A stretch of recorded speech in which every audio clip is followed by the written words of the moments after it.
بالله من الشيطان الرجيم. بسم الله الرحمن الرحيم.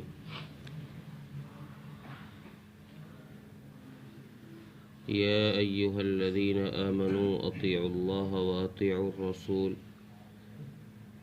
وأولي الأمر منكم فإن تنازعتم في شيء فردوه إلى الله والرسول إن كنتم تؤمنون بالله واليوم الآخر ذلك خير وأحسن تأويلا.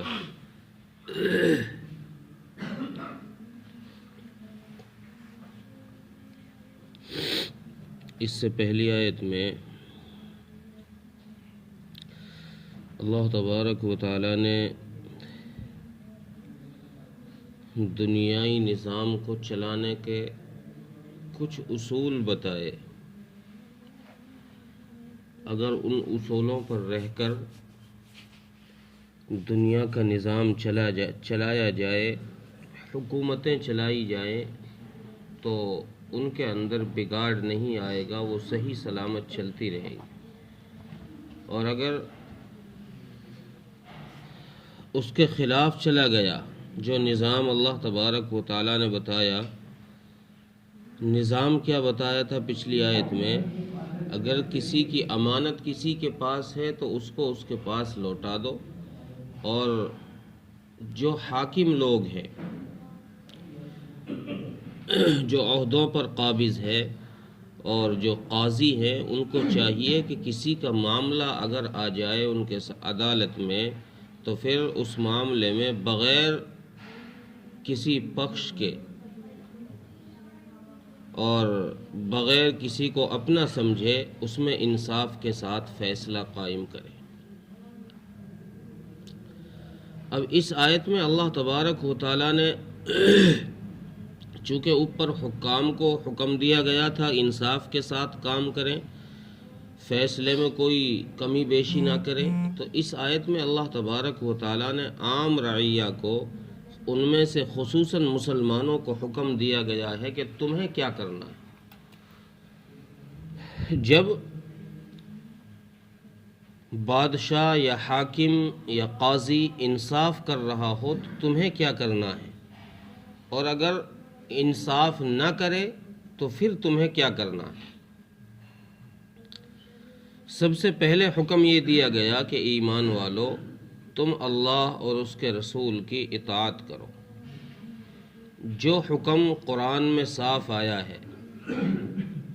نص قطعی سے ثابت ہے، اس کے حلال حرام کا فیصلہ قرآن نے کر دیا ہے، کرنے نہ کرنے کا فیصلہ قرآن نے کر دیا ہے، تو ایسے حکم کے اندر تو کسی اور کی طرف جانے کی ضرورت ہی نہیں ہے، ڈائریکٹ اللہ تبارک و تعالیٰ کی اطاعت کا حکم ہے کہ بس ایسے معاملے میں اللہ تبارک و تعالیٰ کی اطاعت کرو، جو اللہ نے کہہ دیا ہے وہ کرو. اب اس میں نفع نظر آئے تب بھی کرنا ہے، نقصان نظر آئے تب بھی کرنا ہے، اس میں عقل کا دخل نہیں ہے. جس مسئلے کو قرآن کریم نے ثابت کر دیا ہے.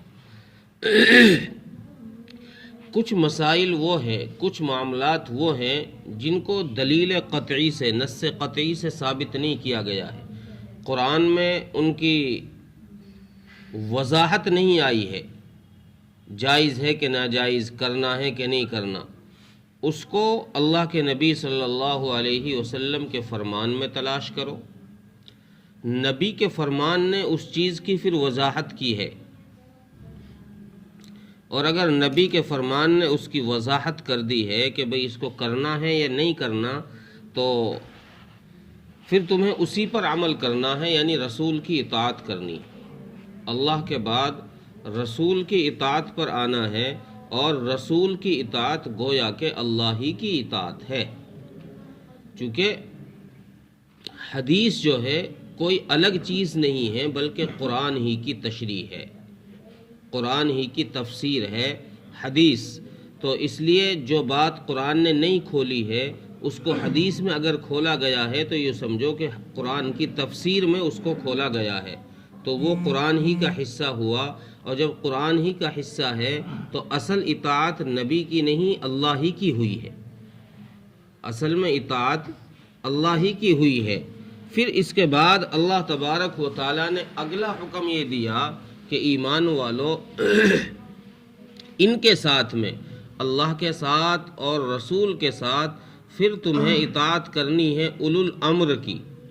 اب اولو الامر کون لوگ ہیں؟ اس میں مفسرین نے اختلاف کیا ہے، کئی ایک اقوال آئے ہیں، اور حضرت ابو ہریرہ رضی اللہ عنہ کی روایت ہے کہ اولو الامر سے مراد حکام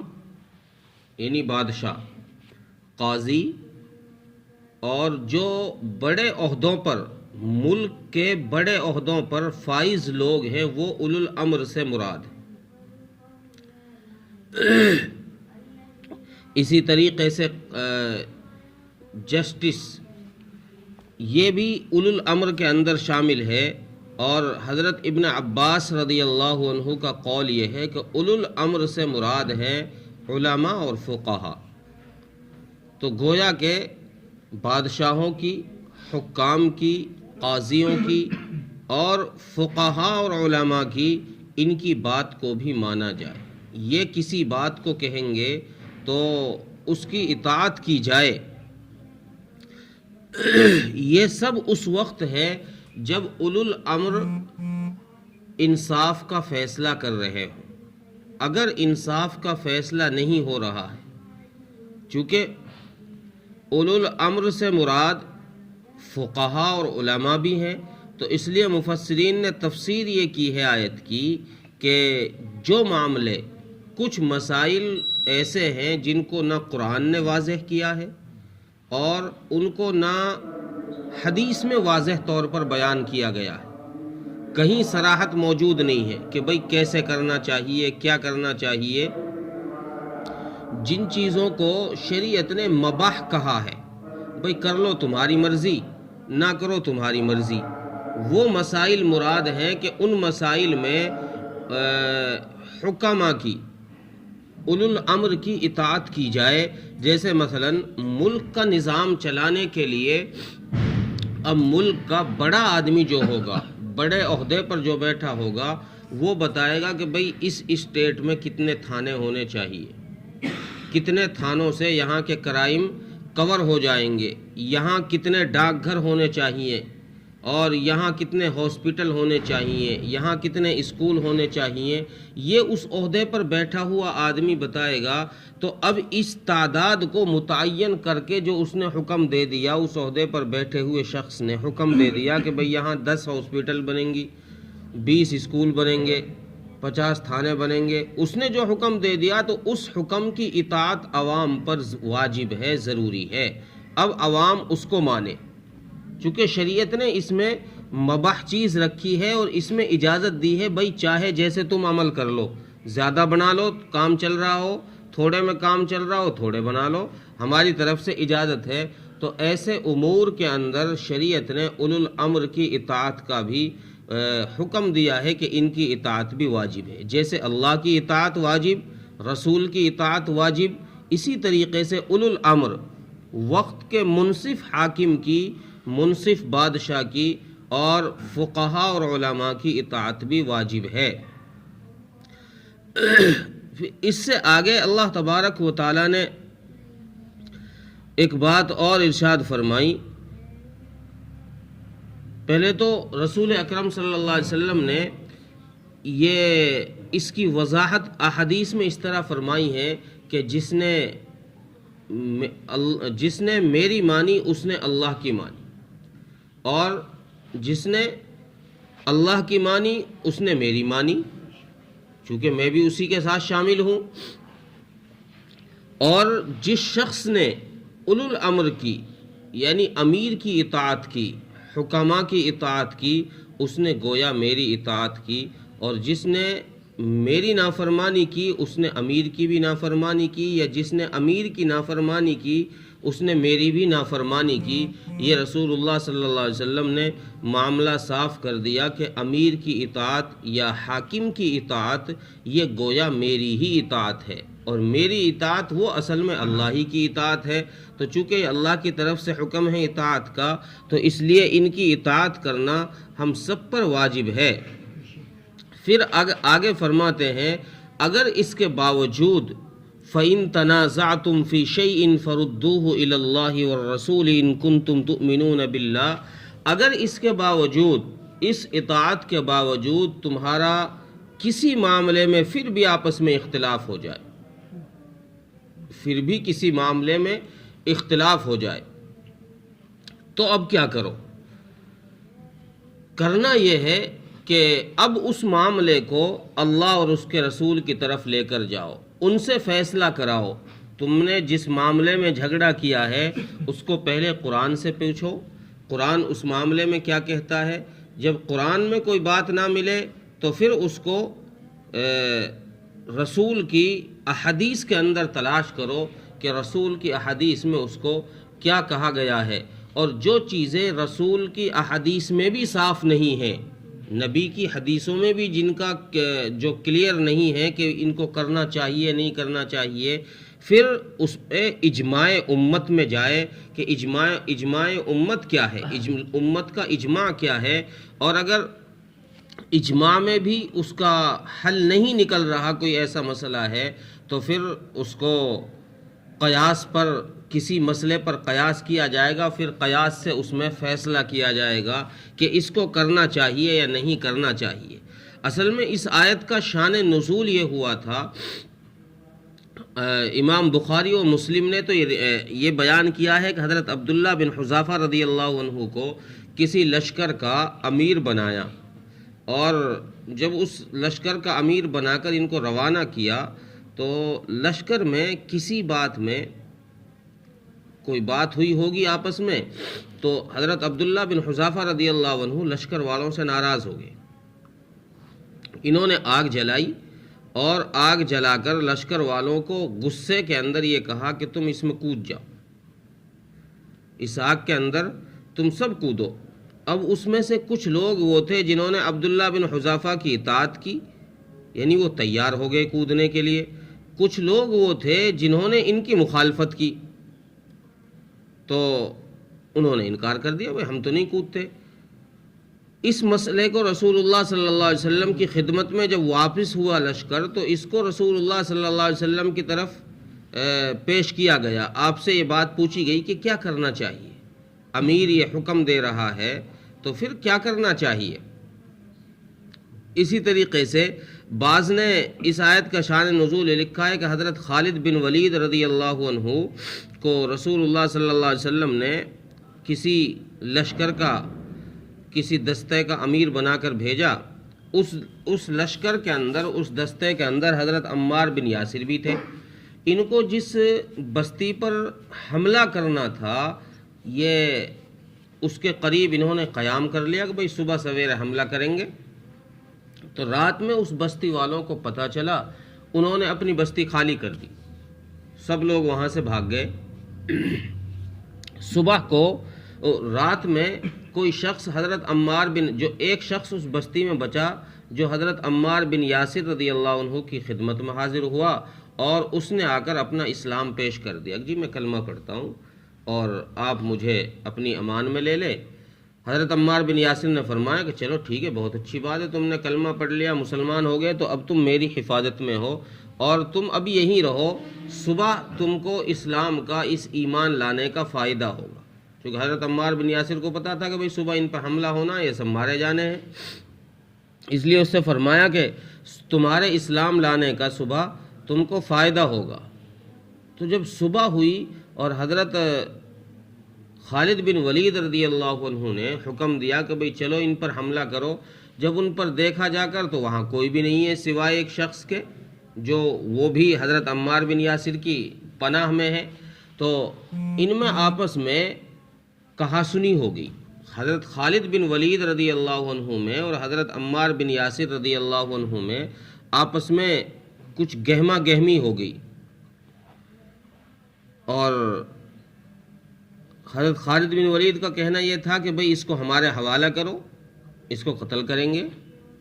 اور حضرت عمار بن یاسر رضی اللہ عنہ کا کہنا یہ تھا کہ نہیں بھئی یہ مسلمان ہو گیا ہے اور اب میری حفاظت میں آیا ہے، تو میں اپنی حفاظت میں آئے ہوئے شخص کو تمہارے حوالے کیوں کروں، کیوں اس کو قتل ہونے دوں، پھر میری حفاظت کا فائدہ ہی کیا ہے اگر وہ پھر بھی قتل ہو گیا۔ قتل کے ڈر سے ایمان لا کر وہ میرے پاس آ گیا۔ تو اس بات کو واپسی میں ان میں آپس میں خوب گہما گہمی ہوئی اور گالی گلوچ تک یہاں ان میں ہوئی ہے، یہ واپس ہوئے۔ جب لشکر واپس مدینہ منورہ پہنچا تو رسول اللہ صلی اللہ علیہ وسلم کی خدمت میں دونوں حاضر ہوئے، اپنی بات رکھی کہ یا رسول اللہ اس طرح معاملہ ہے۔ حضرت عمار بن یاسر نے بھی پوری بات بتا دی، خالد بن ولید نے بھی پوری بات بتا دی، چونکہ حضرت خالد بن ولید لشکر کے امیر تھے، ان کی اطاعت کا حکم ضروری تھا، بھئی اطاعت کرنی ضروری تھی امیر کی، لیکن حضرت عمار بن یاسر نے اطاعت نہیں کی، یہاں مخالفت کی۔ تو رسول اللہ صلی اللہ علیہ وسلم نے جب ان میں آپس میں جھگڑا ہوا اور رسول اللہ صلی اللہ علیہ وسلم کے سامنے بھی آپس میں جب یہ زور زور سے بولنے لگے تو آپ صلی اللہ علیہ وسلم نے حضرت عمار بن یاسر سے فرمایا کہ عمار چلو ٹھیک ہے، یہ تم نے اپنی پناہ میں رکھ لیا، بہت اچھی بات ہے، آئندہ امیر کی مخالفت نہ کرنا۔ اس دفعہ تو ہم نے تمہیں اجازت دے دی ہے، لیکن آئندہ امیر کی اطاعت نہ کرنا، نافرمانی نہ کرنا۔ اور پھر آپ صلی اللہ علیہ وسلم نے حضرت خالد بن ولید رضی اللہ عنہ کو سمجھانے کے لیے فرمایا، خالد تم خواہ ناراض ہو رہے ہو، ان کو گالیاں دیے جا رہے ہو اور ان پر تم ناراض غصہ ہو رہے ہو، آئندہ اللہ کے نبی صلی اللہ علیہ وسلم نے حضرت عمار بن یاسر رضی اللہ عنہ کے متعلق فرمایا کہ جس نے عمار کو گالی دی اس نے اللہ نے اس کو برا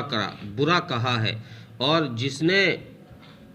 عمار پر لعنت بھیجی اللہ اس پر لعنت بھیجتا ہے، جو عمار پر کچھ اور بکواس کرے گا اللہ اس کا عوض، اس کا بدل اس کو دے گا، یعنی اللہ کی طرف سے اس کا جواب آئے گا۔ تو یہ معاملہ ہوا جب یہ آیت کریمہ نازل ہوئی کہ جب تم میں کسی معاملے میں جھگڑا ہو جائے، آپس میں فیصلہ نہ ہو سکے، تو پھر اس کو رسول اللہ صلی اللہ علیہ وسلم کی طرف لوٹا دو، یعنی ان سے فیصلہ کراؤ۔ اگر تم اللہ اور آخرت پر ایمان رکھتے ہو، اگر تمہارا ایمان ہے اللہ پر اور آخرت پر، تو ان سے فیصلہ کرا لو جا کر، یہ تمہارے لیے بہتر ہے، یعنی تمہارے لیے یہی بات اچھی ہے اور یہی تعویل بہتر ہے تمہارے لیے، ذالک خیر و احسن تعویلا، یہ تمہارے لیے بہتر ہے اور اچھی تعویل ہے۔ اس طریقے پر اگر تم عمل کرو گے تو پھر تمہارا آپس میں کسی معاملے کے اندر جھگڑا نہیں ہوگا، بلکہ تم آسانی کے ساتھ فیصلہ کر لو گے۔ ترجمہ دیکھیں، یا ایھا الذین آمنوا اطیعوا اللہ واطیعوا الرسول واولی الامر منکم، اے ایمان والو اللہ اور اس کے رسول کی اطاعت کرو اور ان لوگوں کی جو تم میں سے اولو الامر ہیں ان کی اطاعت بھی کرو۔ فإن تنازعتم فی شیء فردوہ الی اللہ والرسول، پس اگر تم میں جھگڑا ہو جائے کسی چیز میں تو پھر اس کو لوٹاؤ اللہ اور اس کے رسول کی طرف، یعنی ان سے فیصلہ کراؤ۔ ان کنتم تؤمنون باللہ والیوم الآخر، اگر تم اللہ اور یوم آخرت پر ایمان رکھتے ہو، قیامت پر ایمان رکھتے ہو۔ ذالک خیر و احسن تأویلا، یہ تمہارے لیے بہتر ہے اور یہی اچھی تعویل ہے۔ اللہ تعالیٰ عمل کی توفیق۔